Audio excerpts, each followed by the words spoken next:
I know. I didn't realize we were going for 2 hours. Assalamu alaikum ikramli Şərq Türkistan əziz qardaşlar. Görəvətən Dünya Qurultayı Tor Televiziyasındakı Naq Meydan proqramısı əziz qardaşlar biz sizlərə hazır bu Londondakı Churchill sarayida biraz baya ötküzülgən bu Uygur Soti Hokumi hüküm elan qilish yig'inninki amaliy avvalini diqqətinizə təqdim etdik əziz qardaşlar. Bu yerda tarixiy bir hodisa yuz berdi, tarixiy bir vaqa yuz berdi. Millatimiz xayrlik olsun. Dünya Qurultayı'nınki təşəbbüsü bilan və arzi bilan 2020 yılı 9 ayda qurulgan Uygur Soti Hokumi 3 qatim keyin isbot anglash yig'ini chaqirish orqali bugun hukmnomasini e'lon qildi və mustabid hokimiyatininki Şərq Türkistonda Uyg'urlarga ne asasına yerlik xalqqa qarta yurgizayotgan jinoiy qilmishlarninki bu yerda rasmiy irqiy qirg'inchilik va insoniyatga qarshi jinoyat shakllantirganligini dalil isbotlar orqali isbotlab chiqqanligini rasmiy hukm qildi. Millatimiz xayrli bo'lsin. Ya'ni Uygur Soti Hokumisi rasmiy Xitoyniki qilmishlarini irqiy qirg'inchilik va insoniyatga qarshi jinoyat deb hukm chiqardi aziz qarindoshlar.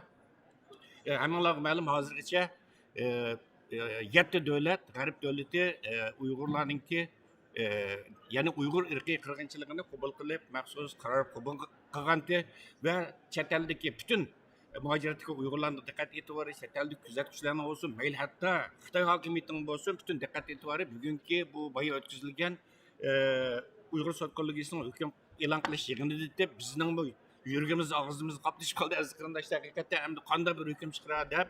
Chunki bu sud gerçi Dünya Qurultayı'nın teşebbüsüyle kurulan bu ama müstakil bir sud. Bunların tayinliğini yani 9 kişilik bağla şehitinin tayinliğini bütünley. Xalqaralıq kanun prensipler, xalqaralıq kanunun tertipleri aziz qarindoshlar. Neticede mana sud özünün hükmünü bugün rasmi e'lon qildi ve biz mu xotirjam bo'lgan bo'ldik aziz qarindoshlar.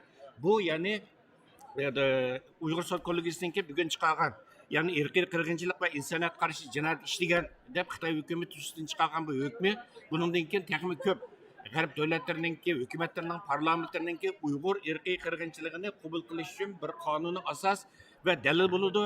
Bugun sotning raisi Jeffrey Nice efendim jami 300 betlikten ortiq bu sotninki hukmnomasi ne 30-40 betga qisqartib bu yerda bir izoh berish orqali eng oxirida bu yerda o'zi sotninki hukmini e'lon qildi va bu yerda sotda shu 3 qatimlik isbot anglash yig'inida o'tirgan dalil isbotlar guvohchilarninki bergan guvohliklarini qisqacha bir shariylab o'tdi va bu yerda nihoyat kuchli dalil isbotlarning borligini bo'lib bu yerda doktor Adrian Zens efendimninki bu yerda 3 qatimlik oqidan 3 qatimlik isbot anglash yig'inida sungan guvohligini eng muhim dalil isbot bu Xitoyninki Uyg'urlarga yurgizayotgan irqiy qirg'inchilik va insoniyatga qarshi jinoyatini isbotlashga yetadi. Qonunun dalil, qonuniy isbot bo'la oladi dedi aziz qarindoshlar.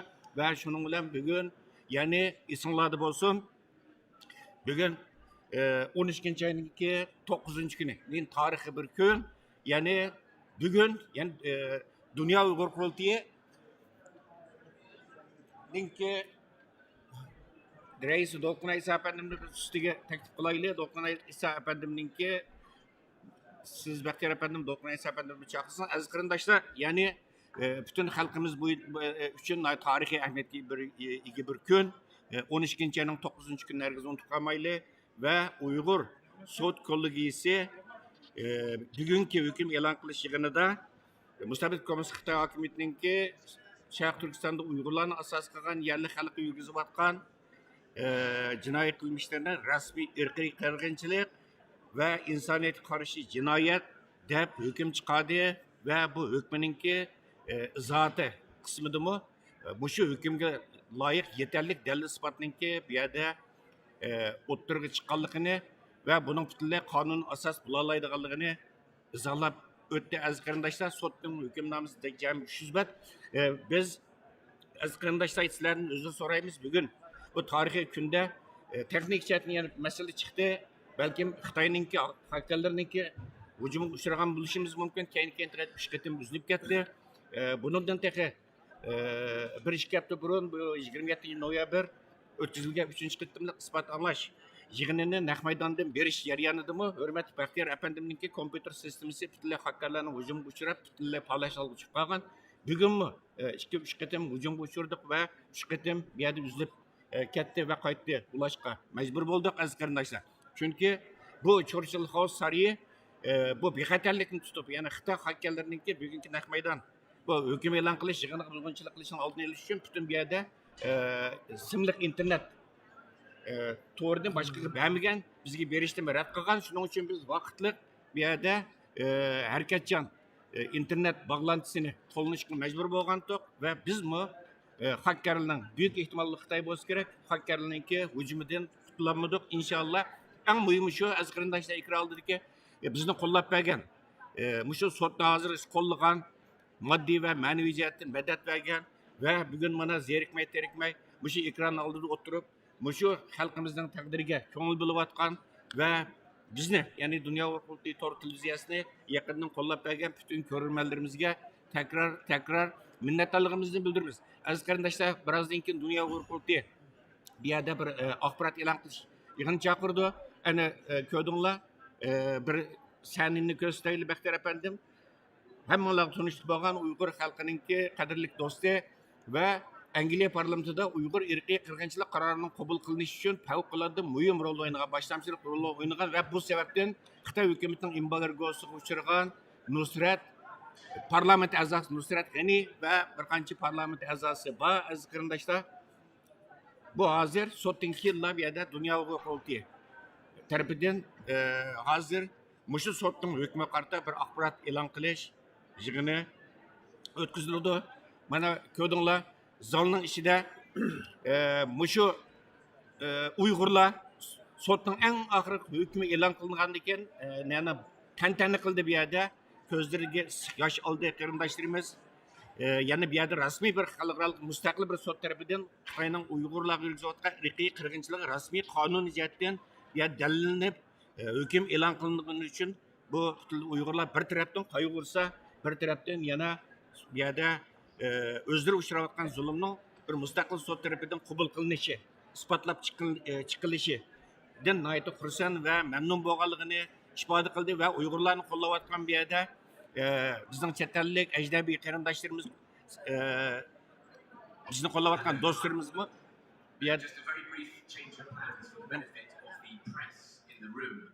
when things are prepared here, which will be between 5 and 10 minutes time from now, instead of hearing directly from the tribunal first, you will hear from an assembly of politicians who are here to answer your questions and to deliver a very short statement. So that will be in 5 to 10 minutes time from now. Following that, the tribunal will be back here for their planned presentations. Thank you. Aziz qarindoshlar, diqqatinglar sot haqidagi sotning hukmi haqidagi axborot e'lon qilish yig'inida bo'lsin. Bu axborot e'lon qilish yig'inini Dünya Uygur Kurultayı ve Angliyaninki yuqori va tuva palata a'zolari birlikte uyuşturuş bilan o'tkazilayotgan shu sotning hukmiga qarata o'tkazilayotgan axborot e'lon qilish yig'ini aziz qarindoshlar, tushdan keyin shu bugun hozir sot e'lon qilgan hukmnoma bir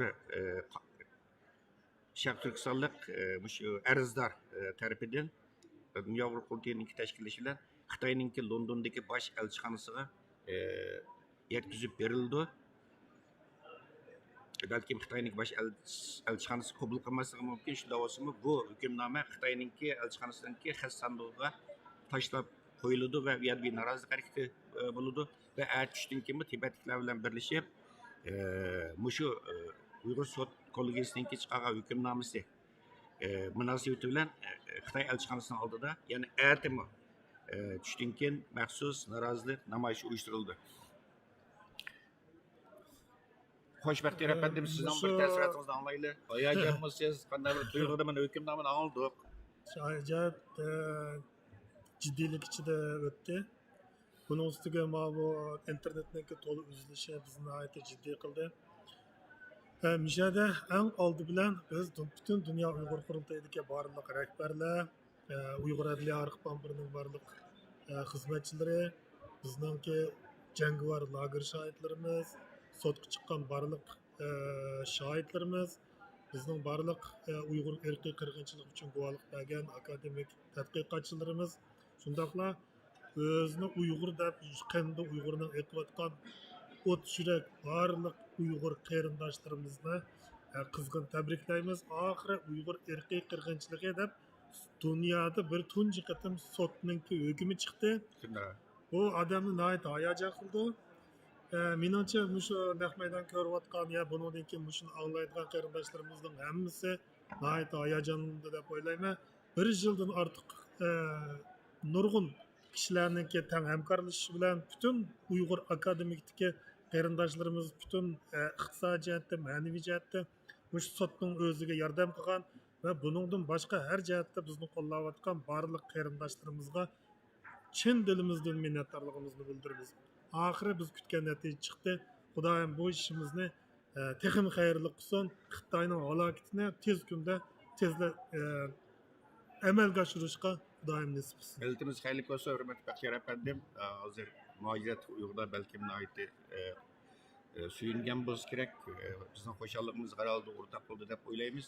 Hozir aziz qarindoshlar, Dünya Uyghur Qurultayı Germaniyaning vazir kengash yuqori va tuvan palata a'zolari, Oqsumaklar jamiyatining a'zolari va Qurultay London ishxonasi bilan birlashib bu yerda shu sotning hukmi haqida axborot e'lon qilish yig'inini chaqirish oldi turdi. Bugun muxbirlar nihoyat ko'p. Bugun bu sotning hukmi e'lon qilish yig'ini 10 dan ortiq ajansniki muxbirlar kelibdi.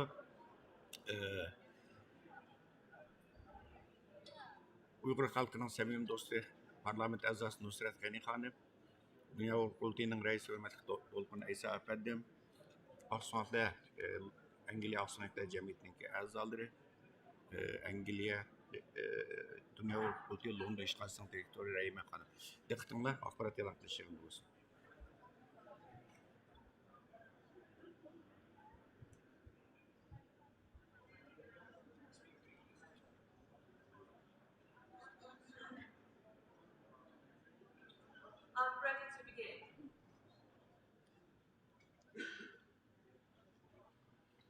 The Uyghur Tribunal has concluded that the government of the People's Republic of China is guilty of committing crimes against humanity and genocide against the Uyghur people. It is a rare moment of accountability for the families of victims and the survivors of the PRC's regime's cruelty. Over the past year, the Tribunal has amassed by far the most comprehensive body of evidence on the Uyghur crisis in existence. Following a rigorous and impartial process, this People's Tribunal of objective professionals, all instructed fully on applying law, have concluded that the PRC is perpetrating genocide. The Tribunal has worked to the highest criminal standards and has proved beyond reasonable doubt. And we want to put on record our thanks to all of those that came forward and provided testimonies. This emphatic decision was now compel the UK government to take action in accordance with its international legal obligations. Under Article 1 of the UN Genocide Convention, which the UK and China are signatories to, states have a duty to prevent genocide by all means possible and punish the perpetrators. And this obligation is triggered the moment a state learns that there's a genocide, which the UK has heard today.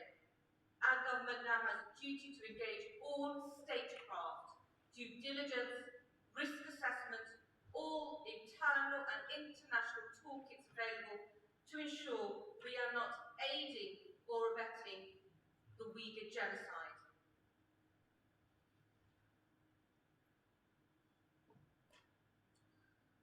It was noted by Sir Geoffrey that in April, Parliament made history by recognising unanimously that the treatment of Uyghurs in China is genocide. We were joined by parliaments in Canada, Netherlands and the United States. At that time, the government refused to act. Today, everything has changed.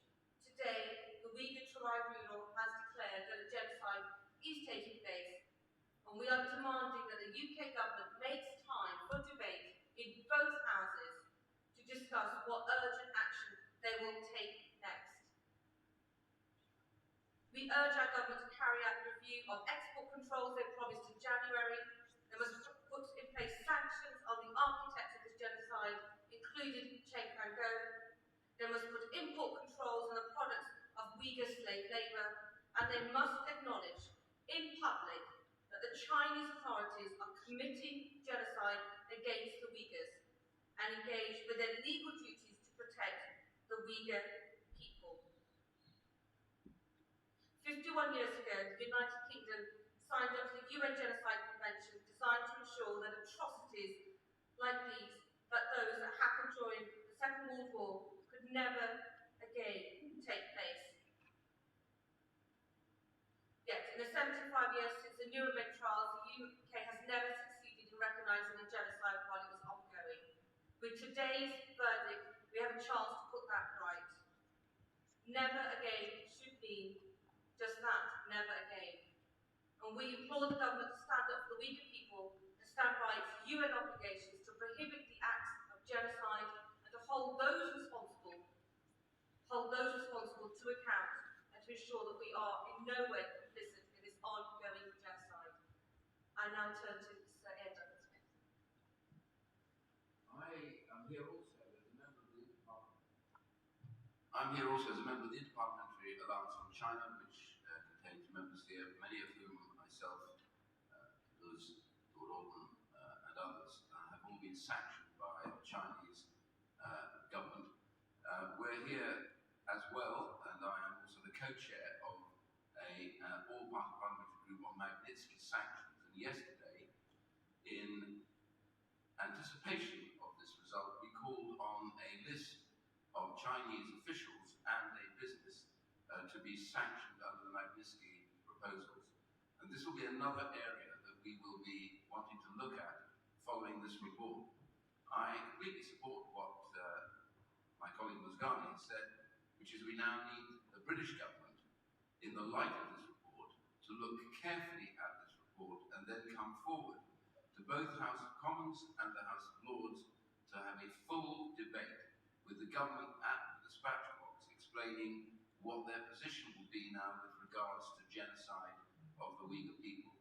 They have failed so far to do that. We now need the government to step up and do that. And all the other issues around the products coming out of Xinjiang now also have to be dealt with in line with what the government previously said they would do but has yet to do. This cannot be trumped. This is the most serious issue that could ever happen in a country to its people. The idea that a country's government would so determine that a particular ethnic group of people were not worthy of living or even living in that country is absolutely clearly genocide when you see what's happened as a result. And so we call upon the British government now to step up, to make those changes, to have that debate, and finally to declare genocide. I now turn to Lord Alden.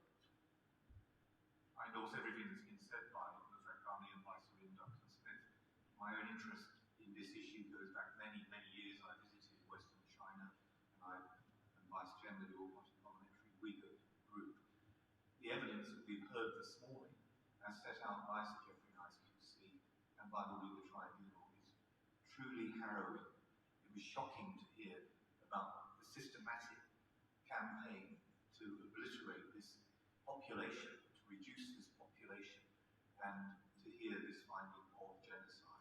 As Sir Geoffrey made clear, crimes against humanity are proven too in the most appalling cases of torture, rape, the mass movements of people, a million more who are in re-education camps. What are we going to do about this? The Foreign Secretary has herself, as Truss has said, this is a genocide. Well, when words like this are used, it shouldn't be for rhetorical effect or for hyperbole. This is in line, as Sir Geoffrey made clear, with the 1948 Convention on the Crime of Genocide. Genocide has been found. What are we now going to do about that? One practical thing, of course, will be to make clear that there will be a total diplomatic and ministerial boycott of the genocide Olympic Games. The second thing will be to stop companies operating in this country who have direct links to genocide in Xinjiang.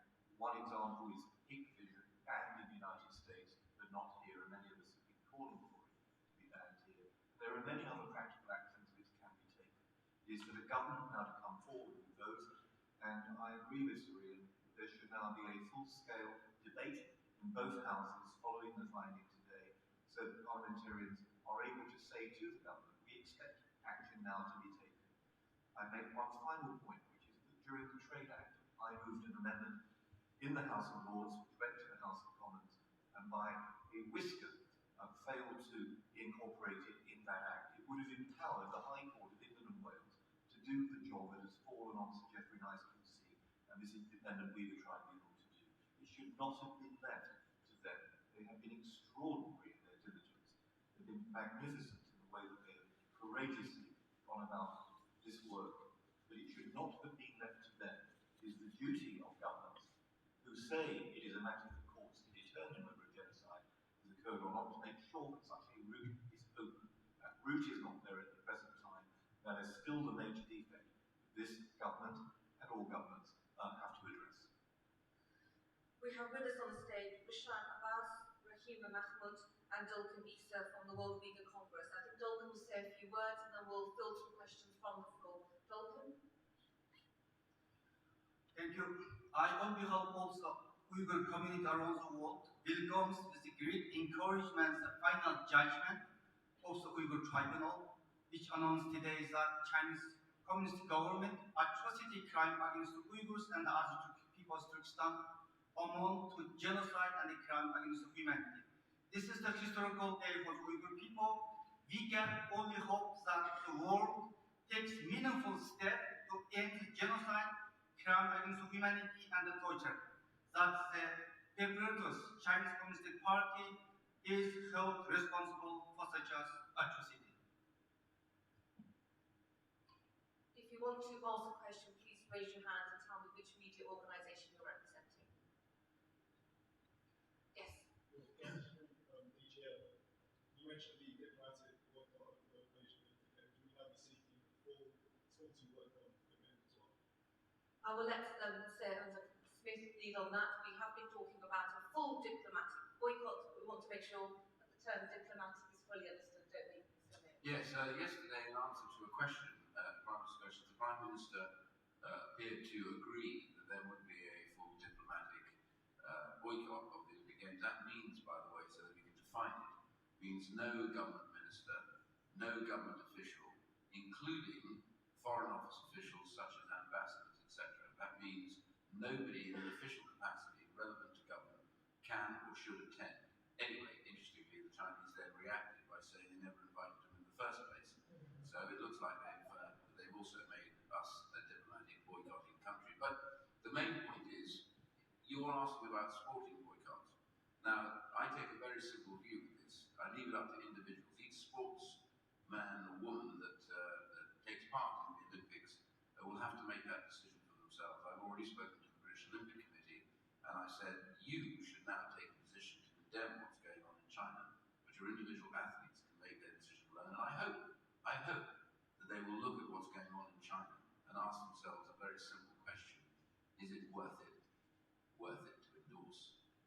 giving them that publicity at the moment to endorse the terrible abuse that's taking place by the Chinese government. Next question. Yes, please. For which news?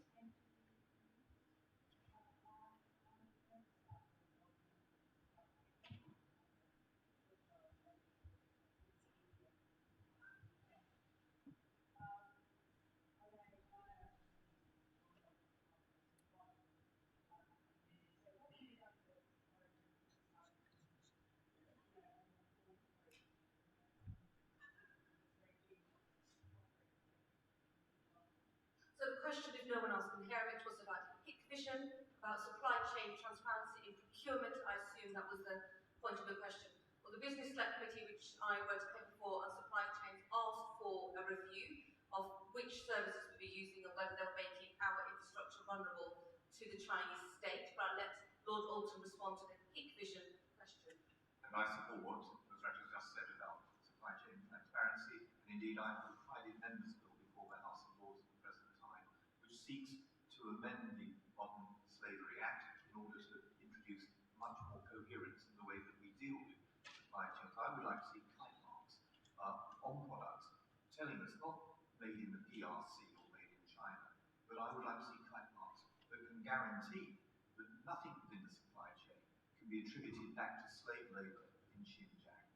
So that's on the first point. The second point, specifically about Hikvision, is I moved an amendment to the Telecommunications Act so that where in another jurisdiction of a Five Eyes country, I was thinking particularly here of the United States, had banned a company on the grounds of evidence of illegitimacy of its involvement in the surveillance state in Xinjiang, then we would be required to review their status in the United Kingdom as well.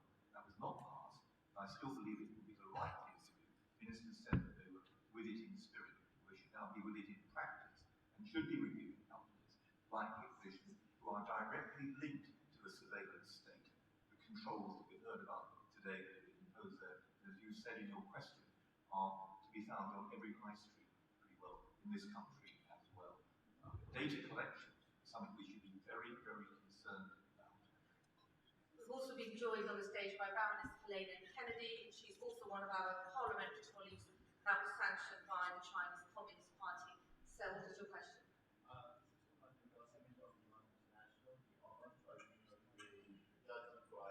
Tribunals coming up. Now I see such high-profile figures here, which helps with raising awareness. My question is that, are you interested in our tribunal? Do you know about it and will you be there? I'm sorry, sir. This morning we're fundamentally focused on the Uyghur Tribunal and the announcement made by Sir Geoffrey this morning. If you want to refocus your question, I can return to you. Okay, my question is that now, I mentioned the Avan Tribunal, but the result of this tribunal that the judgment says that beyond reasonable doubt, the Chinese government is condemned of torture, crimes against humanity, and genocide. Now, what's the process from here? How are you going to go forward? How is it going to turn into, for example, a government condemnation or even law or sanctions against China? So I mentioned a list of things that we've asked our government to do to respond to the UN obligations and to ensure that we're not complicit. Looking at our supply chains, looking at procurement, and calling out the evidence that was stated today by Sir Geoffrey, but I'll let Sir Ian add to that. Well, actually, I was just looking here to get back to the list of the people who we call sanctioned under Magnitsky. I've just been looking at the list for the full sanctioning under Magnitsky, which we held in a debate yesterday. I'm going to just read it out. It's about 3 or 4 people. This is number one, what the British government could now do, which is to go forward with these individuals and sanction them. The first is Chen Guangbo, which you've already heard about, but he's known as the architect of the appalling genocide that's taking place now in Xinjiang. He was also, by the way, for those who may not know this, the architect of the suppression of the Tibetan peoples and the destruction of their culture and their nature and the fact that they're going into what is known as labour camps. And I make a simple point here. We no longer call these labour camps. We call them what they are, concentration camps. It's high time we got this term right, because labour camps gives people a sense that somehow there's something possibly okay about them. These are concentration camps that we learned the hard lesson about during the course of the last war. So some other names that are on that list as well. I'm just reading them out to you now. The Xinjiang Production Construction Board, that has to now be on it. It is a paramilitary organization. Pang Jiaru and Sun Jinlong both worked in the Xinjiang area, and they held senior positions and were responsible. And the final name is for Li Yu, as the former party secretary of Xinjiang Public Security. The British government should now put Magnitsky sanctions on these immediately. It should hold that immediate debate about what to do with regards to declaring a genocide. And the British government should step up and give its opinion clearly, honestly, and openly now. I know.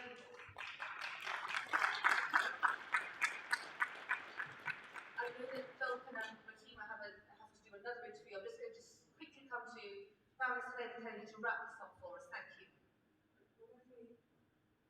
Let me start by saying that this was a very distinguished panel led by Sir Geoffrey Nice, who is one of the world's really most esteemed lawyers, really experienced in the field that we're talking about here today, in assessing evidence, looking at the standard as to which it must reach in order to be convinced of the seriousness and the gravity of the allegations that he was dealing with his panel. I really want the nation to listen to this. We have a duty under the Convention to prevent genocide, not to wait until it's over. And that's why our government has to act. And I want to echo what Ian Duncan-Smith has just said as my co-chair of IPAC. We really have to have our government take a stand on this. The evidence is clear.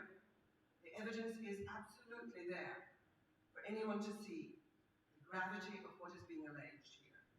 And I really urge everybody who's concerned with justice in the world, concerned about the ways in which we do our business with the world, it's really imperative that we call upon our government to act now. Thank you, ladies and gentlemen. I apologise, I can't take any more questions. Thank you so much.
70'ten artık guvochi bevosita shohid bevosita guvohlik berdi ve bu jarayonda sotga bevosita arz sunganlarning soni 500dan ortiq ve sotninki 9 kishilik baholash hayiti bilan sot taklif qilgan 30dan ortiq tadqiqotchi mutaxassis mushu sot topshirib olgan necha 10 ming betlik yozma arzni qayta mushu qisqagina vaqt ichida qayta buni qonun asosida bo'yicha qonun tartiblar bo'yicha dalillab bugun o'zining hukmini e'lon qildi ve mustabid kommunist Xitoy hokimiyatiningki Sharq Turkistonda Uyg'urlarni asos qilgan yerlik xalq yurgizayotgan jinoiy qilmishlarininki rasmiy qonuniy tartiblar bo'yicha qonuniy dalillar asoslangan vaqtida buning irqiy qirg'inchilik ve insoniyatga qarshi jinoyat shakllantirganligini qonuniy asoslar bo'yicha buni isbotlab chiqqanligini butun dunyoga jakaladi aziz qarindoshlar ve bugün bütün dünyanın BBC olsun dünyanın en dağlık agentliklerinin hammasi bu yerda dedi.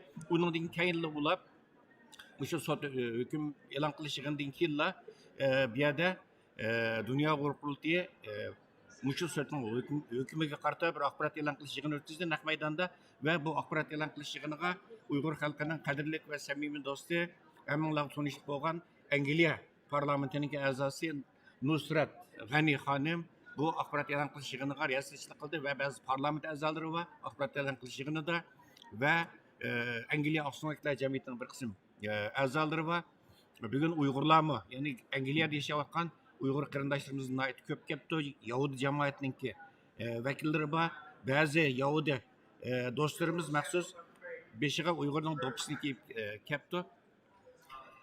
Tuanda Uygur Soti'ninki sotchilari muxbirlarni kutilish yig'inini davomlashtirdi ekan. Diqqatinglar Uygur Soti kollegiyasiniki bu shu eng oxirgi muxbirlarni kutilish yig'ini amaliy ahvolida bo'lsin.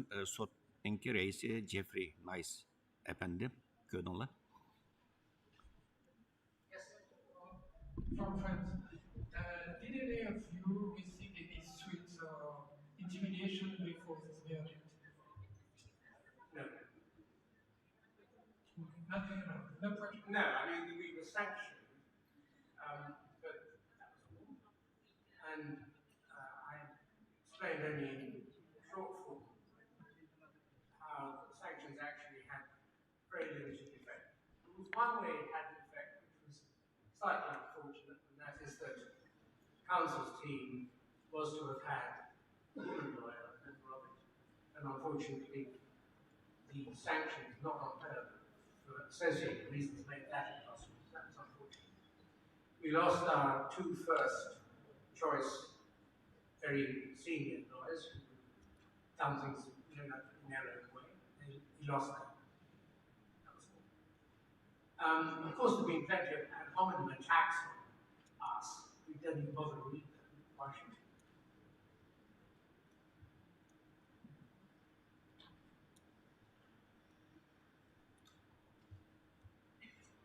Can I just go over one point that you made during your reading earlier, was that it's the tribunal's conclusion that everyone in the top levels of the Chinese government, including the president, was fully knowledgeable of what was going on and thereby fully sanctioned what was going on.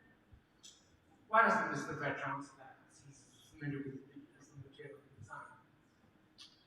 Yes, as Sir Jeffrey said in his statement, we had a significant amount of evidence linking, by means of policy, speeches, visits to the area by President Xi and other senior officials in both the party and the government.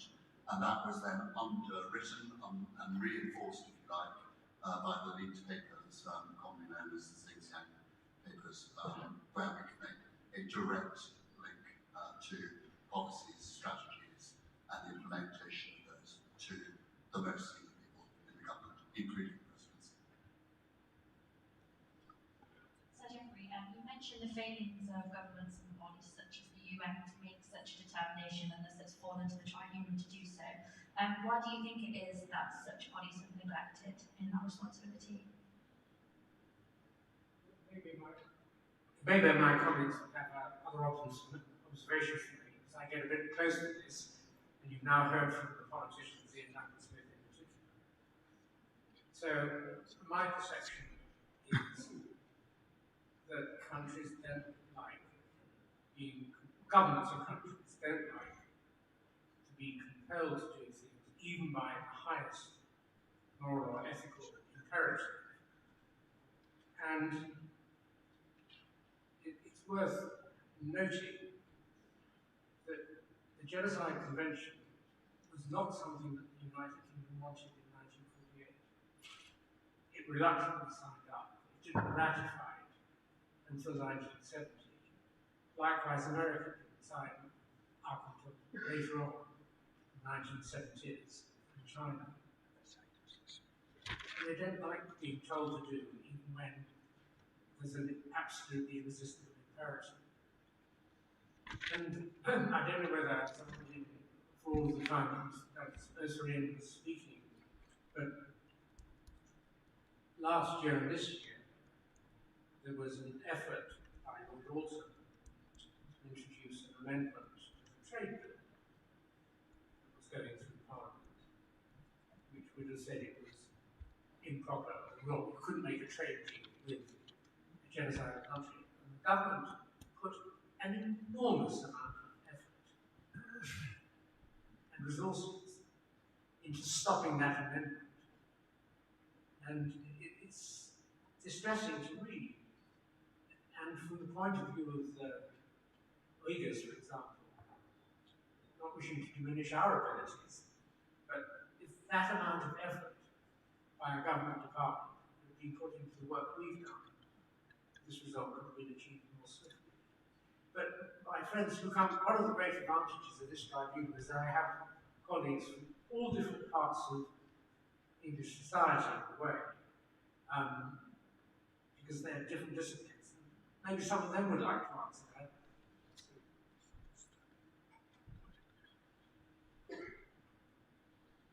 Thank you. I would claim great expertise in the area of why governments do or don't do things, but there is obviously one can look at the record over many years, and actually the record of countries in avoiding findings and descriptions of other countries as committers of genocide, precisely because of what Jeffrey was talking about, the obligations under the convention to do something about it. I think that when one is addressing powerful countries in the world, then smaller countries feel reluctant to address it, I suppose, partly because of fear of what the consequences will be, and partly because unless it can be coordinated with more powerful nations through the UN, which at the moment is obviously blocked by the fact that the Security Council has people on it who are not interested in seeing not interested in pursuing, it means that the UN is about to be unable to do anything about it. And so the tribunal became necessary to fill that form and to fulfill a mission of informing people what was going on, what is going on, the broad parameters of which have been well known for some time, at least going back 5 to 10 years when these policies in Xinjiang were intensified.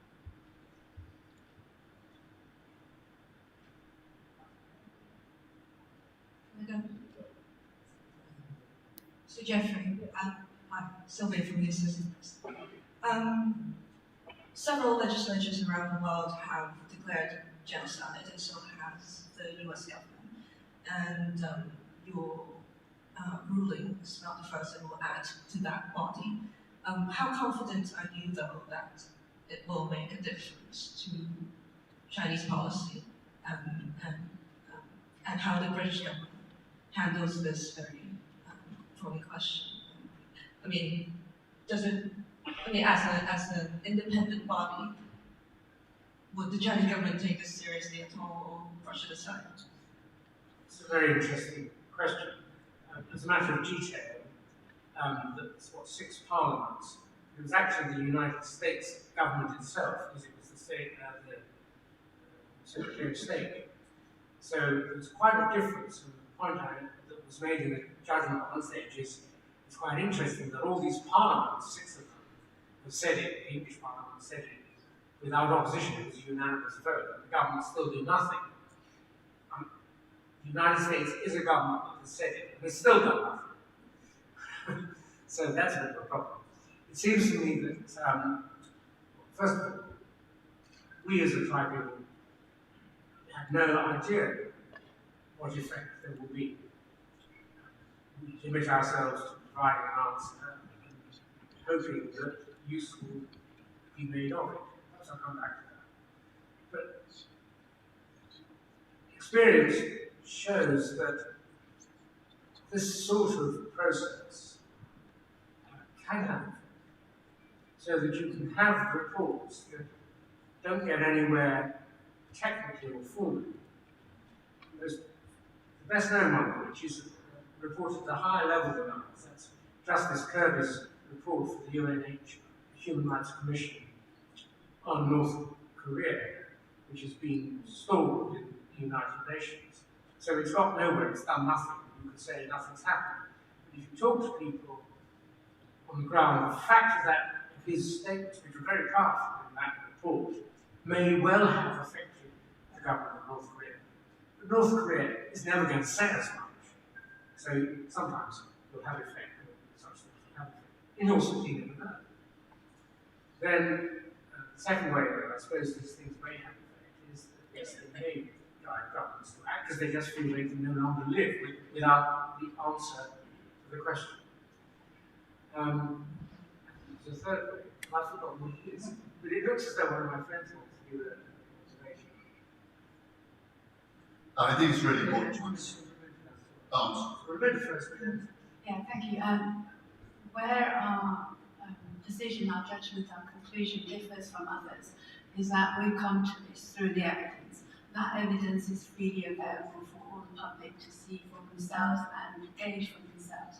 So it's a kind of sharing event in a way. It's taken ages, 1.5 years, and we needed time and energy to do that. There's a lot of time and energy invested in this. Not everyone has that. So in that sense, this is a unique phenomenon, if you can call it that. The second thing is that we're, as Jeffrey said, governments didn't rise up to the task, and therefore it's left to people like us to do. So it's generated by people and is adding to people's momentum, which is already happening.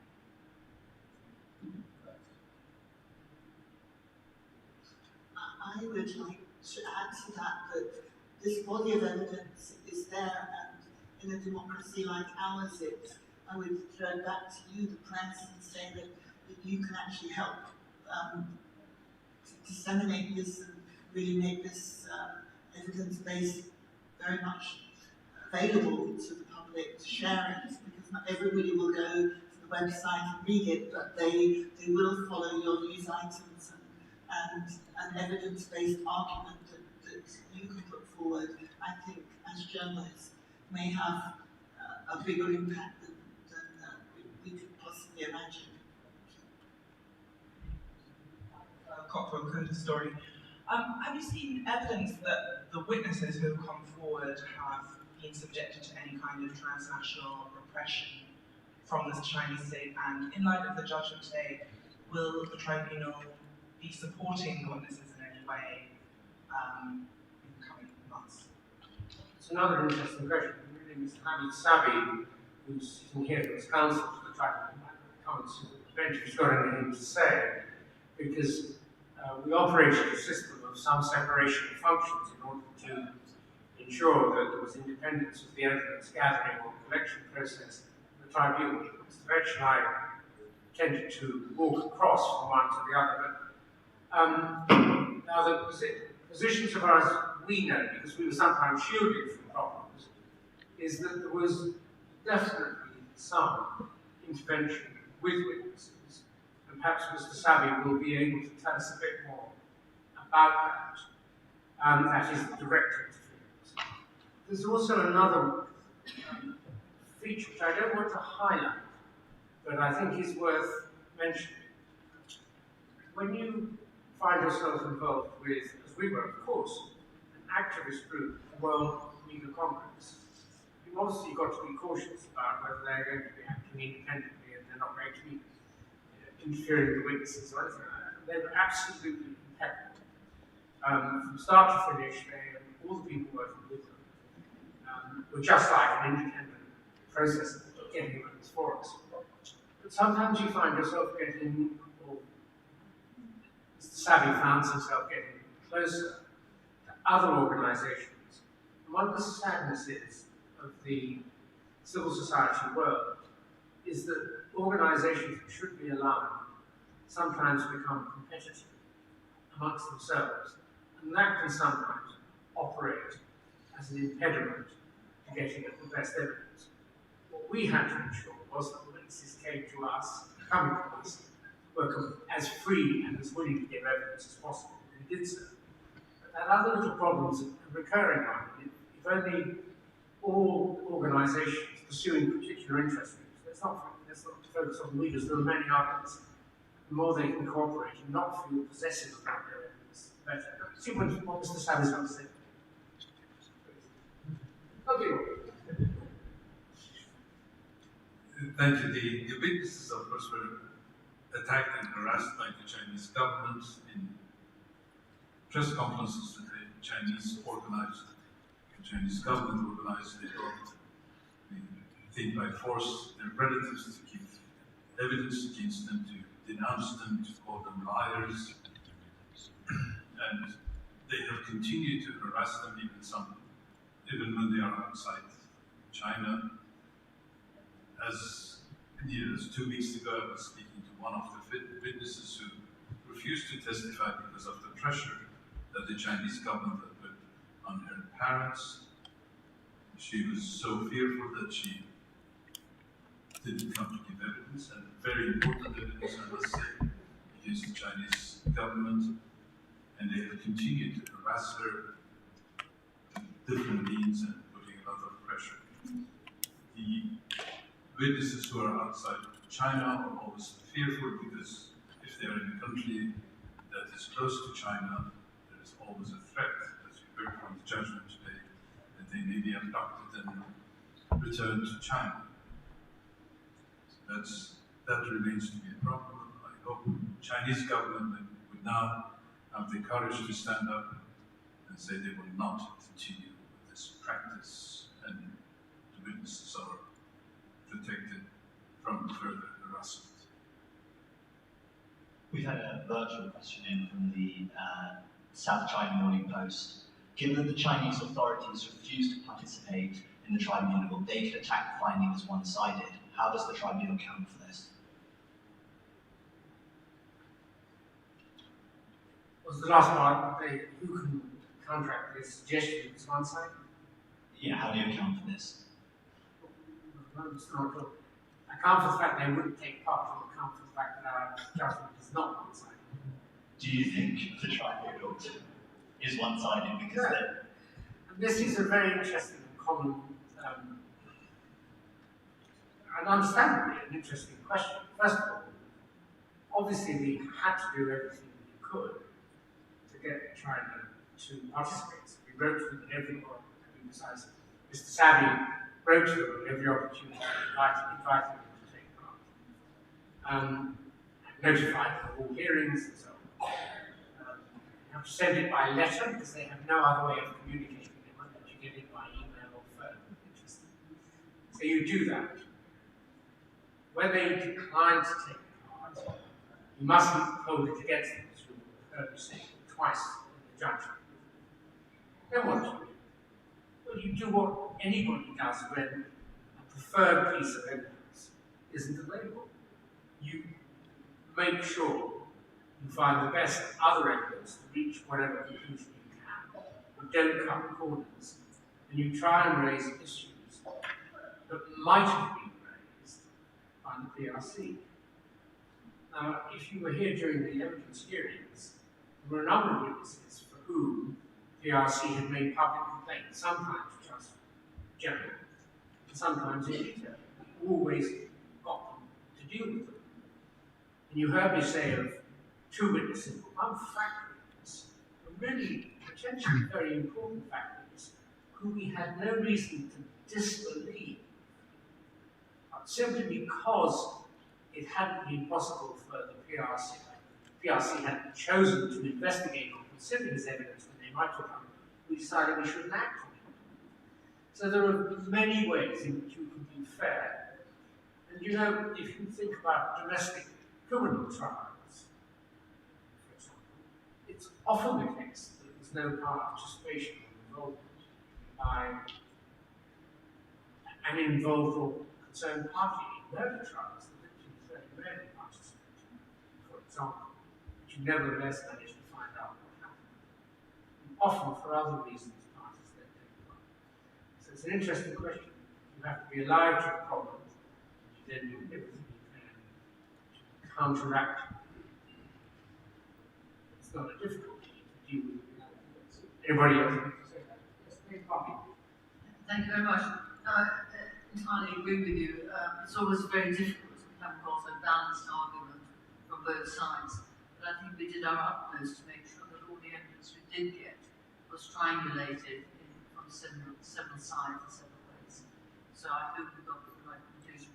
And as Jeffrey said, we also tried to think what PRC might have asked from their side and tried to sort of answer that as well. Particularly the Sir Jeffrey earlier on who said that. Thank you.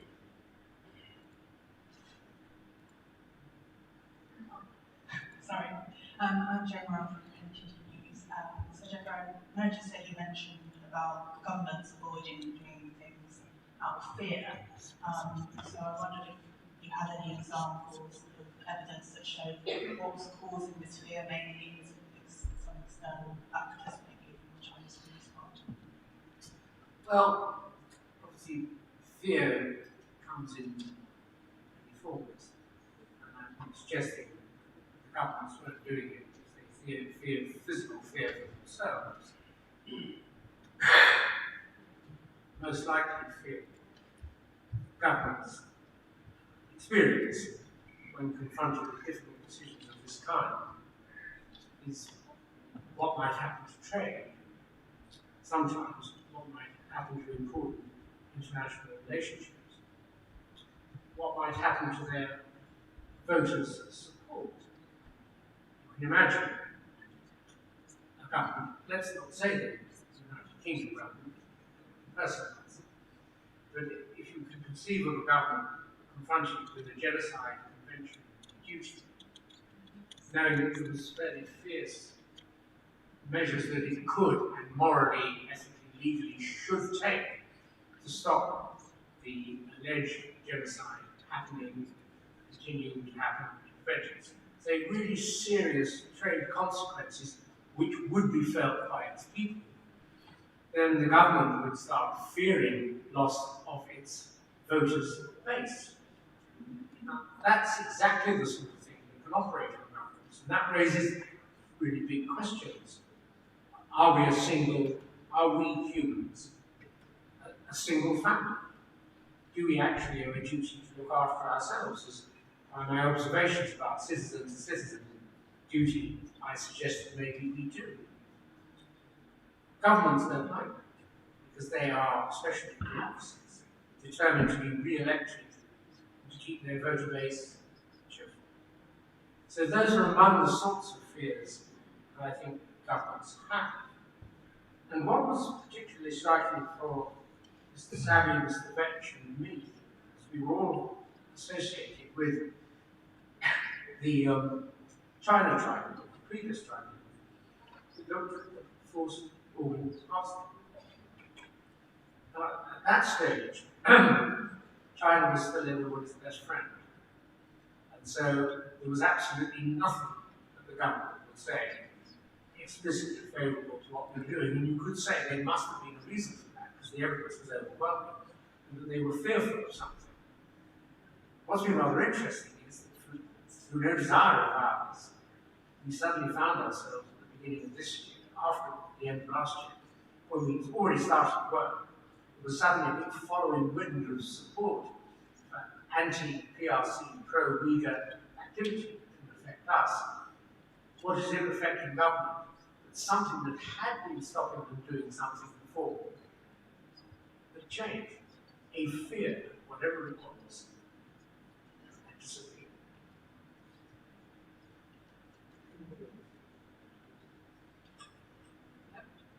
Yes.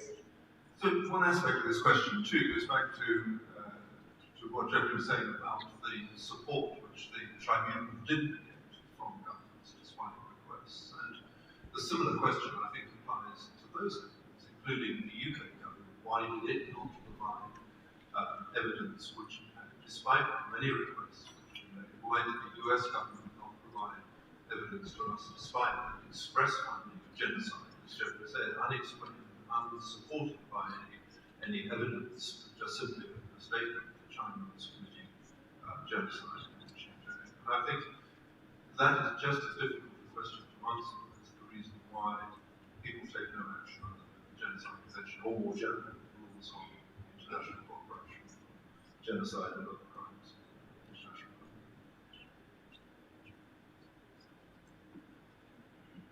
Are we done? There's somebody in the hall. That's allowed. We can't hardly be a democracy without allowing someone in the hall to speak.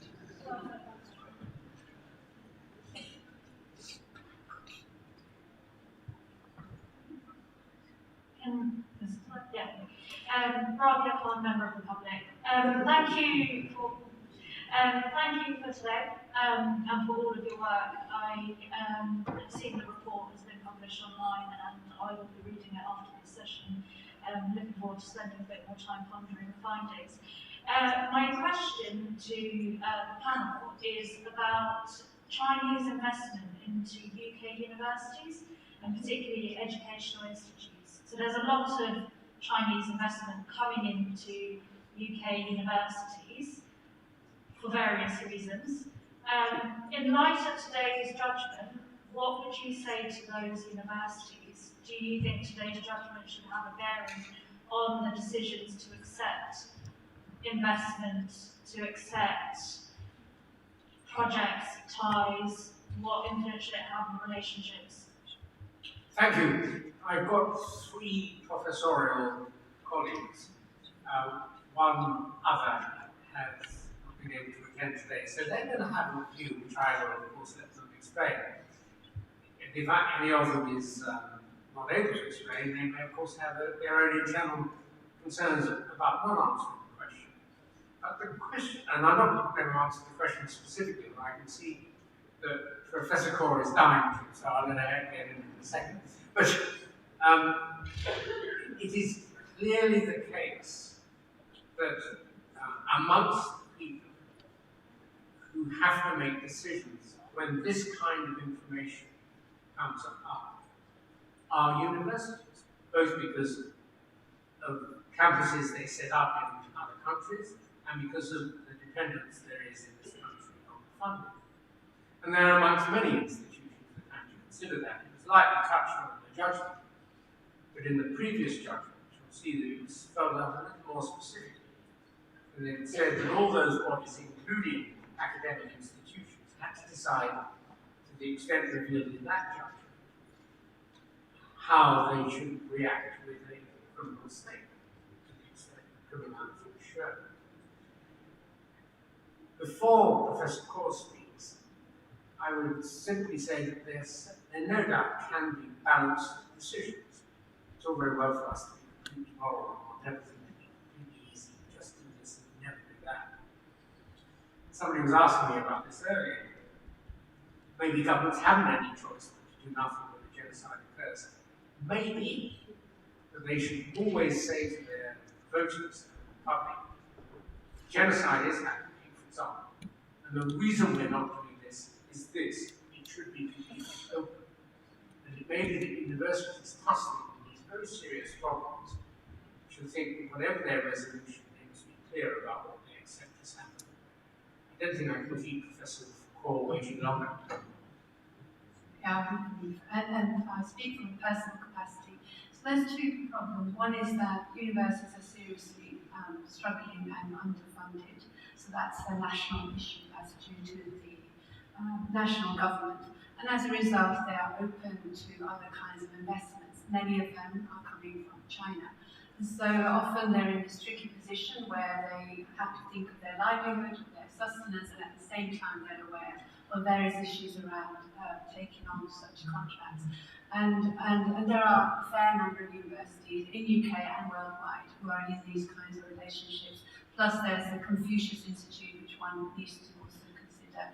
And I think on this matter, one has to, especially the executives, along with the governments in those countries, have to look very seriously at what they're doing and the consequences, especially when it comes to areas like AI and other areas which might be linked to these chain supplies that we and others have identified.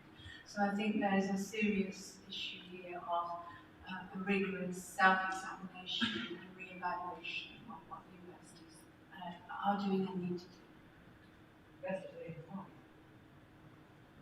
Thank you very much indeed. Can I just say that some of these students who've had from China have been absolutely superb, and I wouldn't wish to stop that interchange of both research and education across countries. I think in view of what Professor Paul's just also said, universities are very underfunded and dependent on a lot of money. But I think, from outside the country, but I think each institution ought to look at this themselves. It is not for us to say where they should go. And also really analyse what is it that they're doing. Do they believe in maybe research and exchange of ideas above humanity? Well, that's up to them. But the important thing, I think, is that we as a world, as a planet, need to go forward. We need to talk to each other.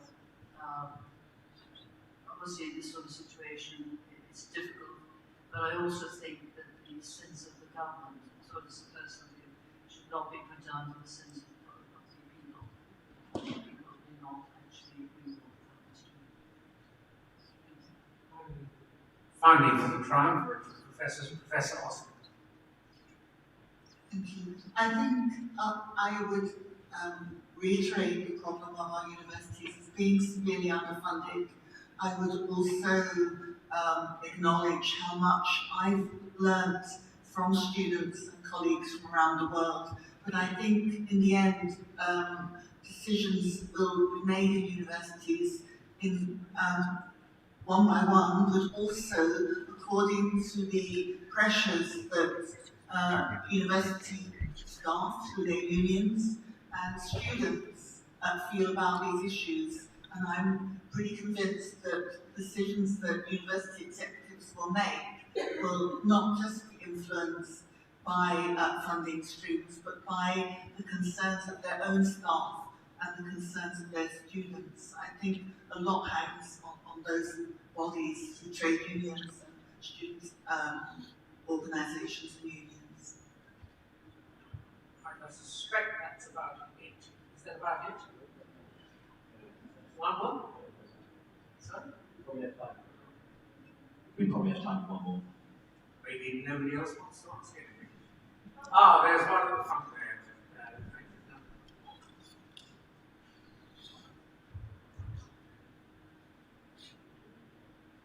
Good afternoon, and thank you for the judgment. My name is Mwazin Faye. I'm a former Guantanamo prisoner of the United States of America and the outreach director of CAGE.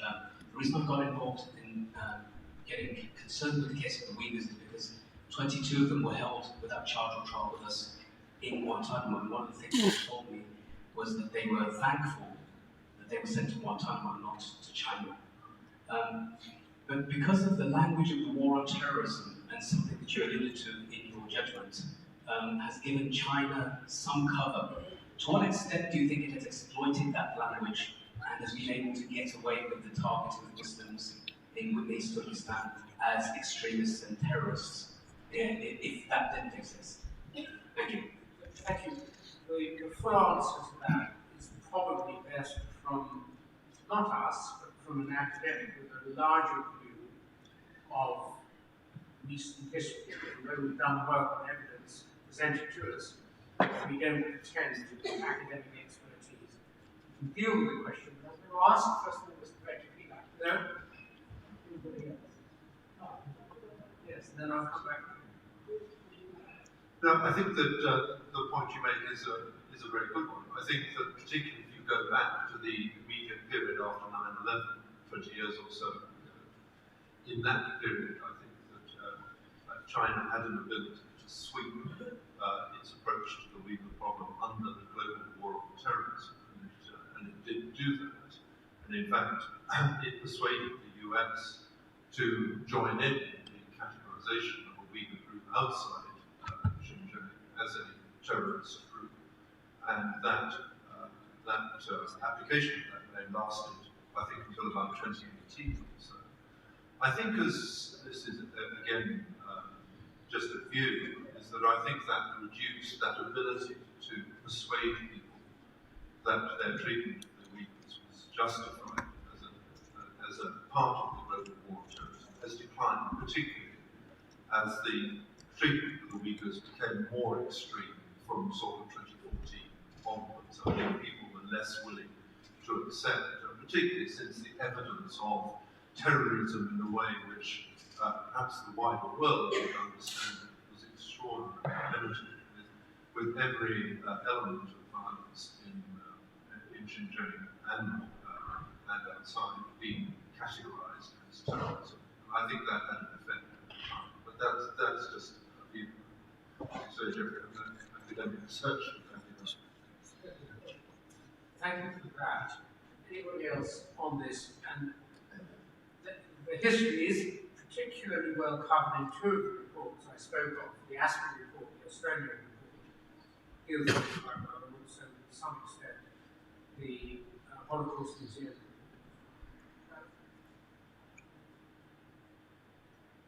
Nothing else I can say, but thank you for your contribution. And I think that's probably one more. Sorry for keeping you. I'm Jennifer Venice from the International Association's Global Insight magazine.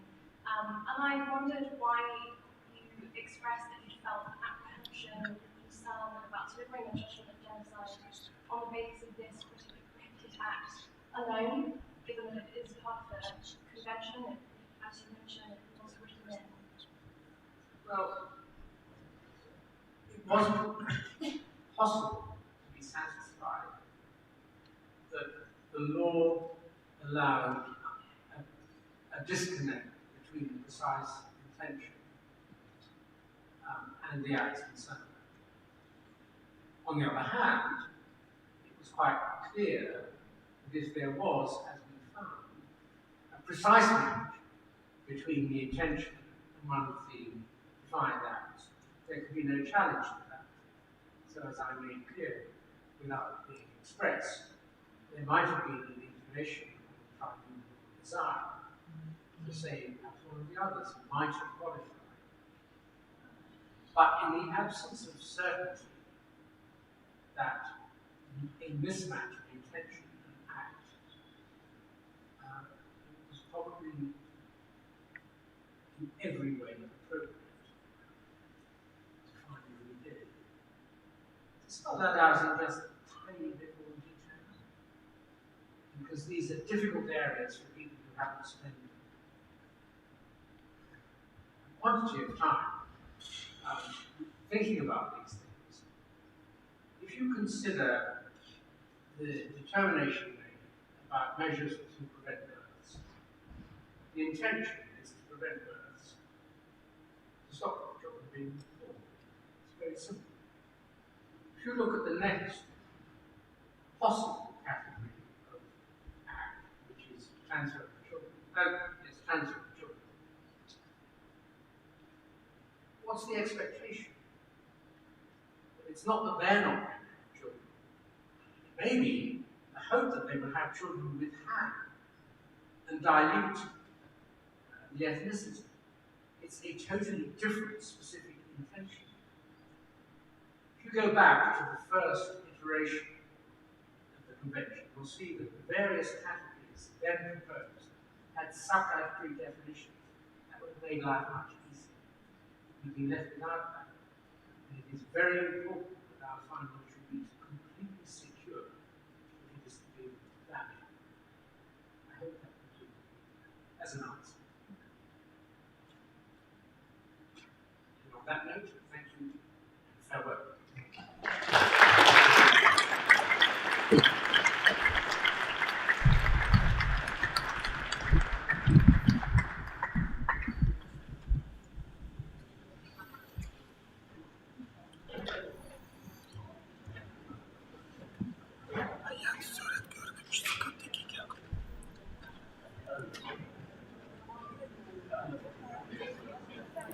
Assalomu alaykum. Ekran oldidagi Sharq Turkistonlik aziz qarindoshlar.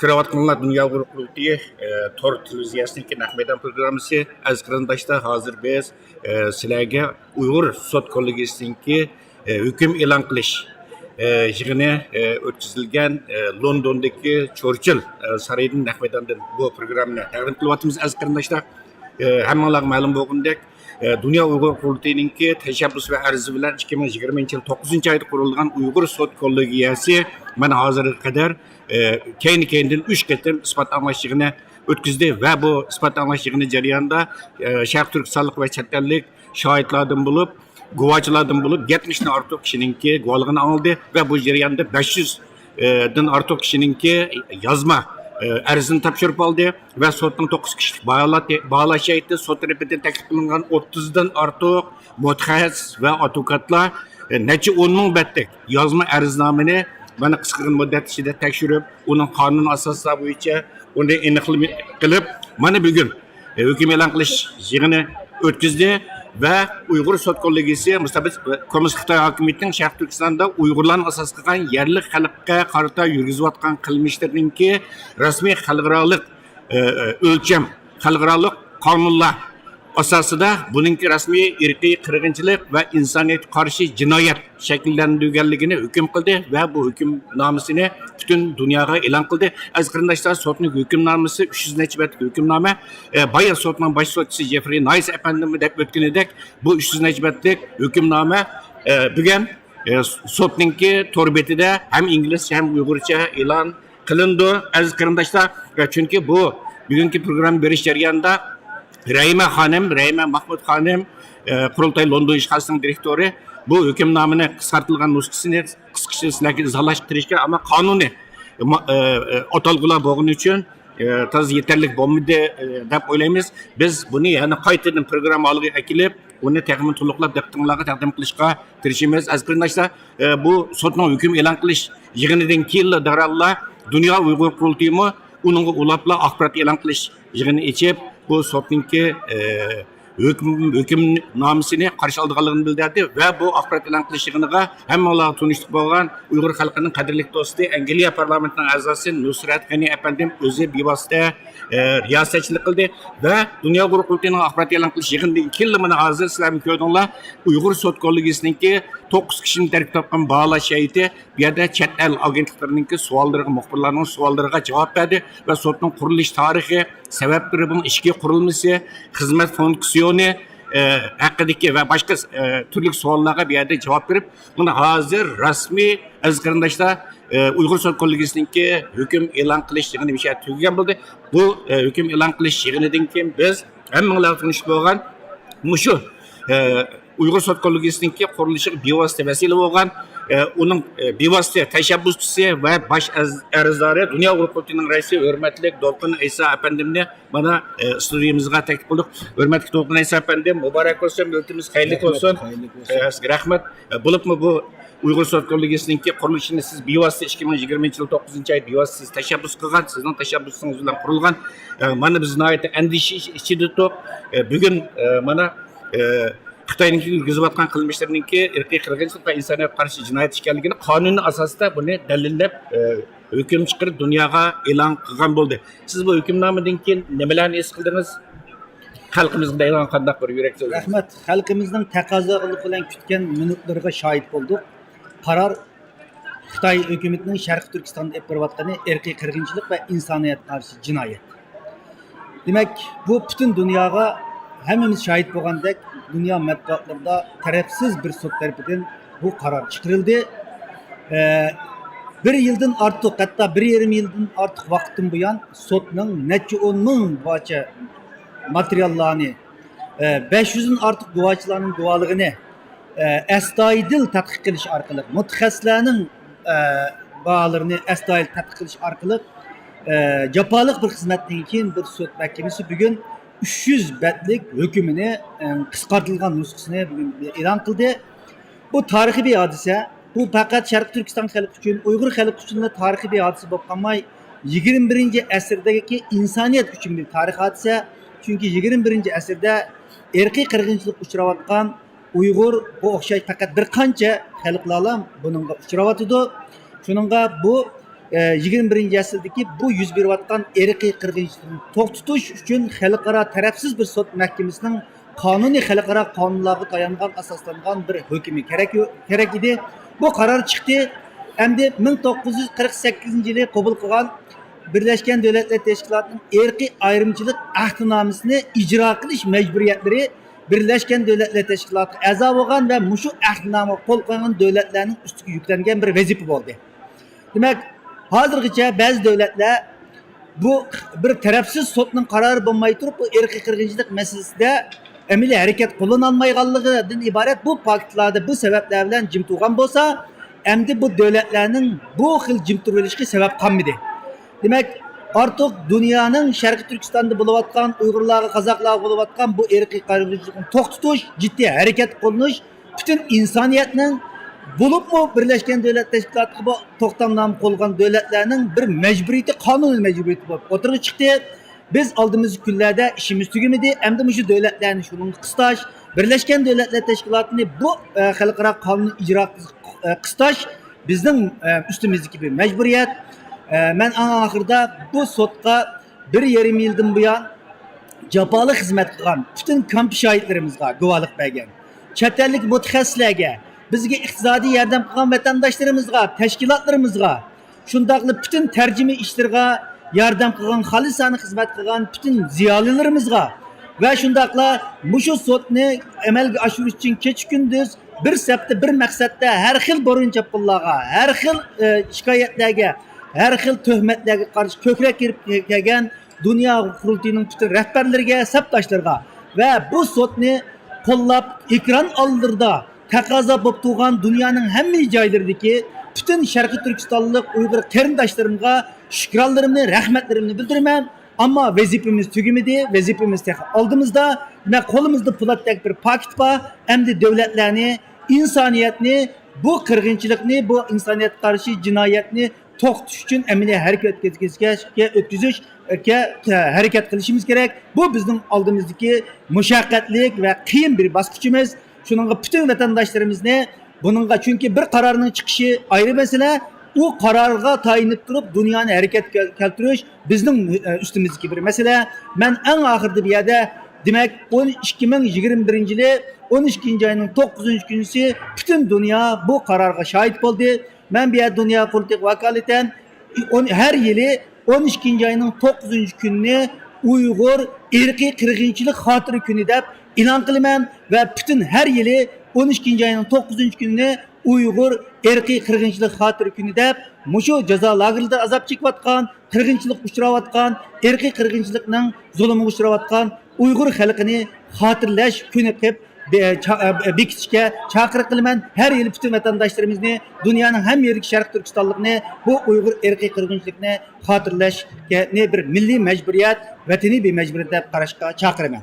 Rahmat To'lqinaysa efendim, aziz ko'rarmanlar, chet ellik Şarkı Türkistanlı aziz qarindoshlar, hozir reisimiz To'lqinaysa efendim deb o'tganidek, bugungi bu tarixiy ahamiyatga ega bu tarixiy kunni unutib qolmanglar. 9 dekabr kuni, ya'ni To'lqinaysa efendim bayan e'lon qilganidek 9 dekabr kuni Uygur irqiy qirg'inchilik xotir kuni deb bugun rasmiy dunyo Uygur qurultiyi tarafidan jakarlandi ve bu kunda biz Xitoyninki Uygur irqiy qirg'inchiligiga qarshi faoliyatlarimizni keng darajada qanot yoydirish orqali bu kunni her zaman xotirlaymiz aziz qarindoshlar.